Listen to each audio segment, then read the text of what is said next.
Hello everyone. তো লতি দিয়ে চিংড়ি মাছ রান্না করব। আর একটা জিনিস দেখেছেন, যেই মেয়েটা বিয়ের আগে হাজার হাজার টাকা খরচ করে পার্লারে গিয়ে ম্যানিকিউর পেডিকিউর করে হাত পা সুন্দর রাখতো, আর সেই মেয়েটা এখন সংসারে সবার মন জয় করার জন্য, সবাইকে খুশি রাখার জন্য, সবার পছন্দর উপরে চিন্তা করে দেখেন হাতের কি অবস্থা। হাত টাত কালো হয়ে গেছে। আসলে আমরা মেয়েরা আর কি যত্ন করি আমাদের।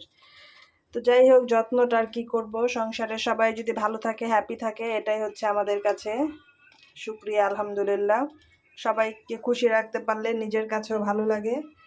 তো ছেলের আবদার, সে লতি দিয়ে চিংড়ি মাছ খাবে, তাই এখন রান্না করছি। রাতে মানে দেখেন, এই যে রাত হয়ে গেছে, সে রাতেই খাবে, রাতেই রান্না করছি। তো রান্নার পর ভিডিওটা দিব, হয়তো 10টা বাজবে বা 9:30 বাজবে, তখন হয়তো ভিডিওটা দিব, আজকেই দিব। তো আসলে আমাদের আসলে যত্ন করা হয় না ওইভাবে। দেখেন হাতের কি অবস্থা, কেমন একটা লাল হয়ে গেছে। এখন এগুলো উঠাইতে হবে। যাই হোক, সবাই ভালো থাকবেন, দোয়া করবেন। আল্লাহ হাফেজ।